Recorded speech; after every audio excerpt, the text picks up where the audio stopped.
Hello, I'm Laila. This time we are back with a new podcast, especially to discuss on health and safety issues surrounding Malaysian workers, including foreigners. And we are proud to have with us today, as we know, SOCSO or PEKSO is in charge of ensuring all employers to register their employees into the system, ensure that they make contributions towards the SOCSO or PEKSO, towards the safety net of all workers.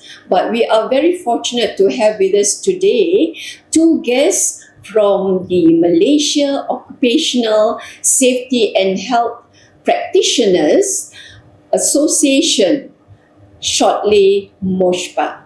We are pleased to have with us today Datuk Kanagaraja Raman, President, and also Vice President Haji Ruzman Johari, who are going to clear the air about their link and involvement that would clear the air between SOCSO and the Dodge network with Moshpa.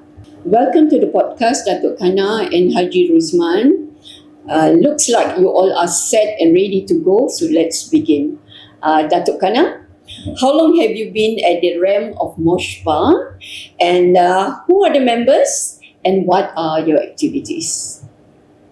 Hi, Salam Malaysia Madani. I am Datuk Kanagaraja Raman, the President of Malaysian Occupational Safety and Health Practitioners Association, which is commonly known as Moshpa.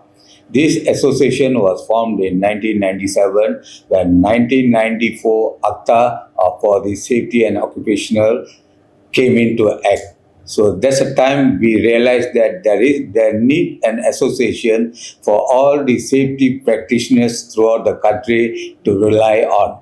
So this association was formed for the welfare of safety practitioners throughout the country. As you all know, in 1994 onwards, Malaysia was going towards extremely big on the industrial development. Yep. So a lot of construction was upcoming, especially we all know that the Twin Tower in Kuala Lumpur was started in 1993, and there was easily about 7,000 workers, construction workers throughout the world. Different ethnic were working in Kuala Lumpur. So all these workers working, we need to have the safetiness in their mind. So this association was formed for the safety officers who can take care of all the workers. So after that, there were various projects was going on. And we started as Moshpa, and we had about 600 members with us. So all were safety practitioners. One time we call our association as a professionals association. That means only on the managers and the engineers level can be a member. Then we realized that it is part and parcel for each and every one. All the safety supervisors or even the safety people who are involved in safety must get involved. So we changed the association to the Practitioners Association, and throughout the country, we had, as I said earlier, we had about 600 members, and this membership fluctuates because some safety officers who work in one project for 1 year, after that they go to different projects and they don't continue their membership. But nevertheless, I think our association is strong in the country, and we there to assist or guide with the DOSH.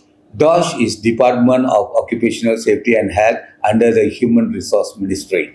So we guide them on whatever the task force or the safety measures and all that. So we guide them also because as DOSH, they have limited members in the staff. So our assistant, I think they needed a lot. There are few more other associations related to us, and we are ongoing. So apart from that, as you all know, that NIOSH is a training institute in the country. They have more than 250 over training modules with them.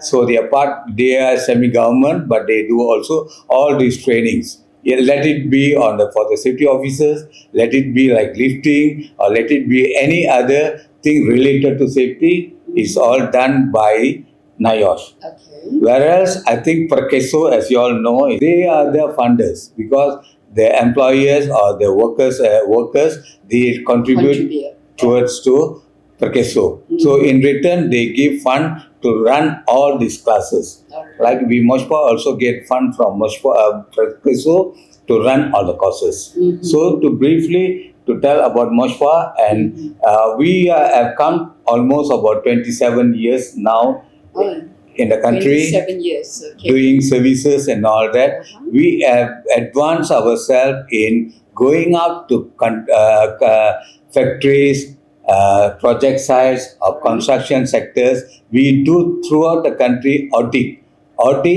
Safety companies, measures. companies which excels on safety. Alright. Let's say it can be a manufacturing company, it can be a construction or oil and gas. Yeah. So we audit them, and every year we give award to these companies. Alright. The reason giving is to enhance in them about the safety. So every year we do the program, give them the award. So all the big companies or smaller companies which involves in safety, they do participate in our program, and every year they improve themselves. Okay. That is the main role of Moshpa. Okay, that's great to know because every now and then we hear there are a lot of fatalities, especially in construction. So Moshpa will be playing a lot of big role to ensure that all safety measures are being adhered to. Yeah. Right. Like what one says, I think the accidents which cannot be stopped, because accidents do happen on project site. Let's say when I was doing the Twin Tower, there were 7,000 workers working. So accidents, we cannot stop the accident, but we can prevent. Yeah. That is a role and roles and responsibility of all the safety officers or safety supervisors or even safety coordinators. When I say safety officers, any projects in the country which above 20 million, more than 20 million, mandatory must have a safety officer. Safety officer must be there. Or any projects lesser than 20 million, minimum, at least they must have a safety supervisors. So these are very mandatory. And now currently, last month, June 1st onwards, the government has come with a new policy that you must have a safety coordinator. Even you have 5 workers at any projects, or any restaurants or any mall or anything like that, you have 5 workers, mandatory you must have a safety coordinator. That is a concern of the government. This is to reduce accidents. So if you, let's say on project side, they have a safety coordinator. His job is to take care there shouldn't happen any accidents. So fatalities do happen because mega projects, somehow some fatalities do happen. So our job is to minimize. Preventive measures. Okay, right. Thank you, Dato', for that reply. Thank you. Now, Haji Rosman, I heard you are in charge of all the statistics of Moshpa. So what is the accident rate like recently? Okay, thank you, Maela. So let me bring you back in year 2022. So at that time, the number of workers is about 15.39 million. 15.39 million, of which 11% they are foreigners, and the balance they are all Malaysian. Yeah. And you talk about the statistic, for example, the total number of operational accidents that happened in that year alone is about 34,216. Wow. That would mean about 94 cases in a day. Wow. And you're talking about the rate, the operational accident rate is about 2.22 for every 1,000 workers. And on the same note, we have to talk about the fatality case as well. Yeah. On the number of fatality case in the year 2022, the number was 317. That means about 1 case per day. And you talk about the rate, the operational accident fatality rate is about 2.06 per 100,000 workers. So I think that even though it has been used, quite drastically, as you compare 5 years ago in year 2017, where the number of occupational accident, it was about 40,500, and the number of fatality cases, about 711.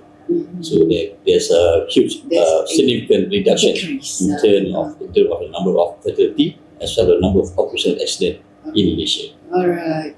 So, in fact, I think most of the Moshpa's role and responsibilities are to ensure that human lives are being, preserved especially in construction, because there are many foreign workers, local workers who are bound to make kesilapan. Yeah, betul.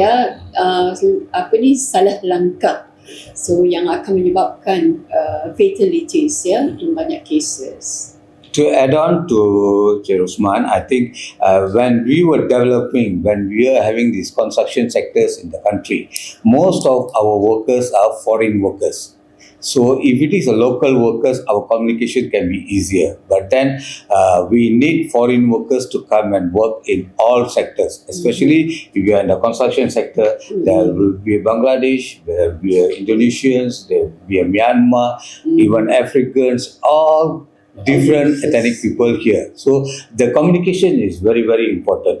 That's what when we start any projects, we enforce on all the project sites. Alright. The safety officers will enforce on project sites to have an induction program before they start, and then tell the workers what they can do, what they cannot do, and it's all recorded. Because the workers, let's say Bangladeshi comes and they say we don't understand what is your rules and regulation, what we need to do. Yeah. So the safety officers, especially our members, Moshpa members' role is to make sure that all the workers understand the what procedures, and the steps. So in this way, we can reduce accidents. Okay, great. Maybe if I can add, the culture. The culture that they bring from there is very much different. Yeah. So that's why we have to make them aware of our culture so that we can make things easier, especially when implementing those safety and health practices at the worksite. After COVID, Datuk Enaji, banyak workers terpaksa bekerja dari rumah ataupun mereka bekerja flexi hours. Dan bagai-bagai cara kerja lah sekarang ni. Selain daripada itu, selain daripada prosedur pekerjaan yang biasa, banyak fatalities atau accidents berlaku di luar kerja, seperti commuting to work atau balik dari tempat kerja, yang kadang-kadang terpaksa mengikut rigid procedures of coverage, dan boleh tak Dato' and also Haji share some of the important or common procedures of OSH Act, and what are the roles of safety officers to enshrine compliance at these workplaces?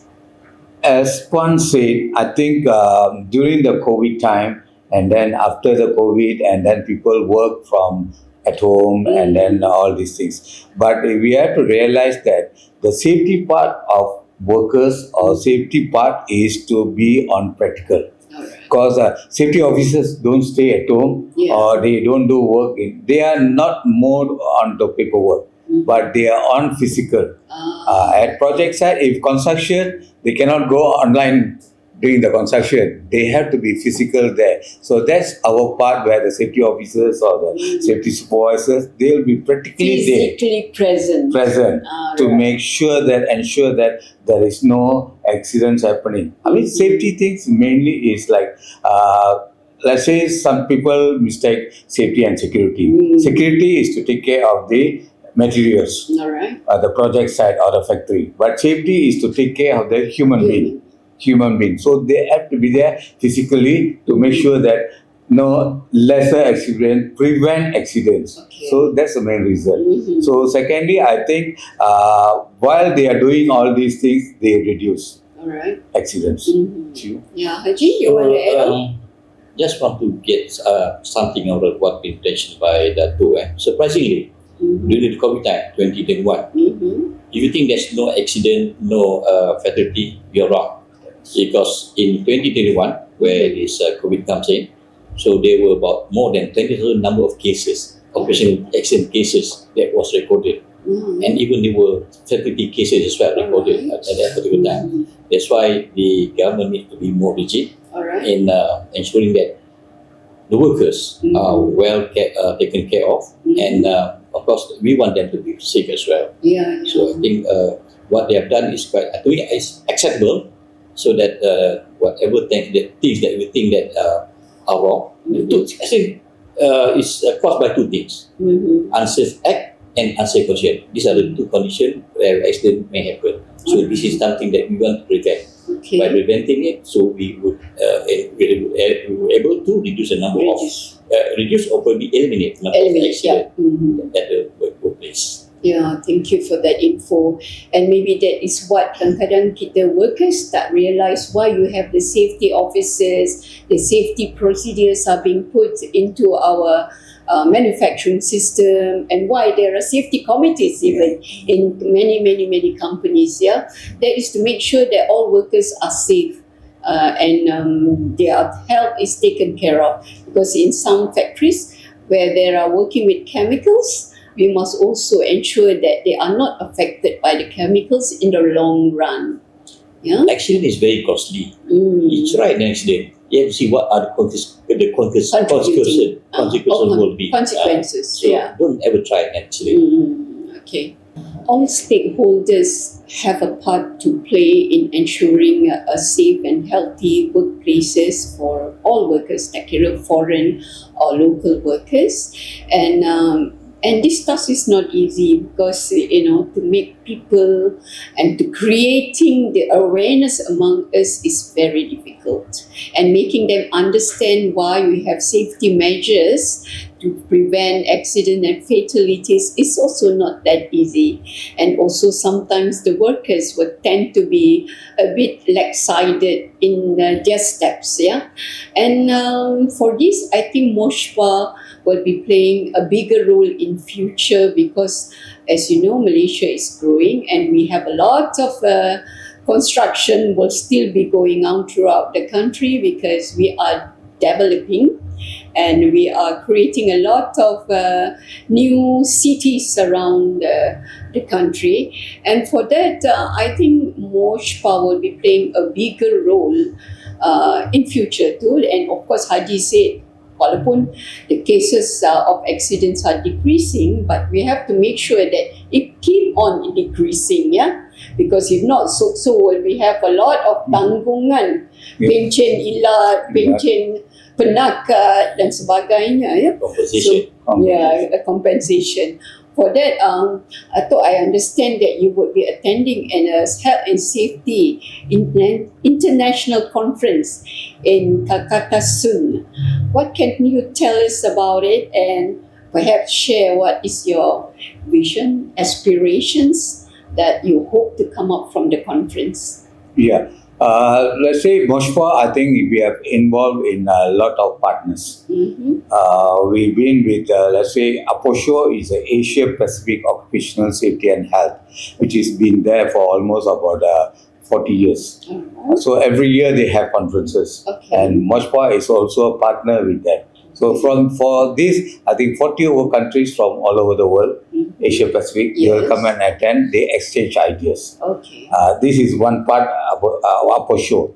In locally also, we do participate with all the other programs, with DOSH, with NIOSH, and even with MTUC. MTUC, we collaborate with them when April 28th is a World Safety Day. So we always collaborate with MTUC, because they have got they have a very big volume of workers. They take care of the workers' welfare as what Moshpa also do. So we coordinate with them. Even this year also, I've attended some meetings with them.